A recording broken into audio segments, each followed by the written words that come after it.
Well, we've reached the final story in our look at the Old Testament. But the Old Testament doesn't end in the way you might expect a story to. We expect stories to end happily ever after, for all of the brokenness to come together into something even better than was lost. But the Old Testament ends with a sense of anticipation. Something more is still to come. Israel's exile had finally come to an end. The Persian king Cyrus the Great granted permission for the Israelites to return to Jerusalem. One of those leaders sent back to Israel was a man named Nehemiah. But the nation he returned to was in ruins. Jerusalem had been devastated, the walls were torn down, the temple reduced to rubble. With it, the identity of being God's people was in tatters. Had this story of God's forming and saving a people led to this? What about the garden and the hope that one day God would restore what had been lost? So many must have looked around the destruction and rubble and wondered, where was the glory and hope of days now long gone? Nehemiah writes, I arrived in Jerusalem. 3 days later, I slipped out during the night, taking only a few others with me. I had not told anyone about the plans God had put in my heart for Jerusalem. We took no pack animals with us except the donkey I was riding. After dark, I went out through the valley gate to inspect the broken walls and burned gates. Then I went to the fountain gate into the king's pool, but my donkey couldn't get through the rubble. Nehemiah was describing the ruin of a city, but he was also talking about its people. Nehemiah saw how the destruction of their home had defeated their faith. Who still believed in what Jerusalem had been? So few now did. We feel what they did.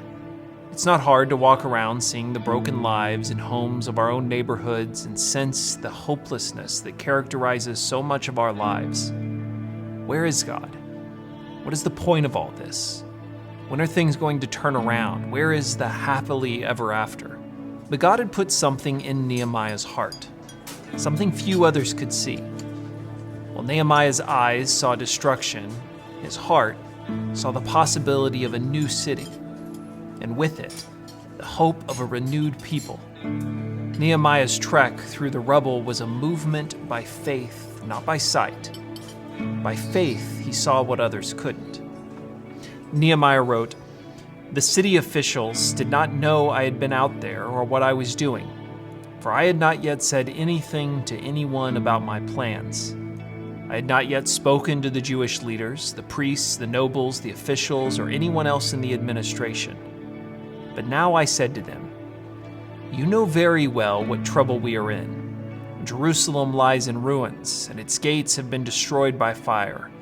Let us rebuild the wall of Jerusalem and end this disgrace. Nehemiah did what God had put on his heart. He rallied the people and pressed forward through every kind of obstacle. The city was rebuilt and the walls reestablished. A new temple was built and dedicated. But Nehemiah's story does more than just record a building project. What Israel really needed was more than stone walls and a temple complex. What Israel needed was what God had promised, and the faith to believe it, to see it.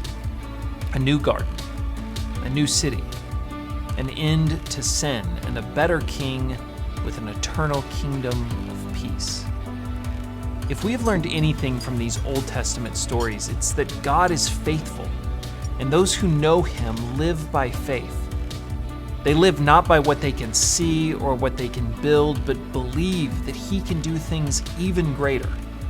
Faith changes how you look at the world and what you see in it. Where the world sees destruction and loss, those who can see by faith see more than what is. They see what is to come, what it will be. Faith allows you to see what God can do and what he has promised he will do. Listen.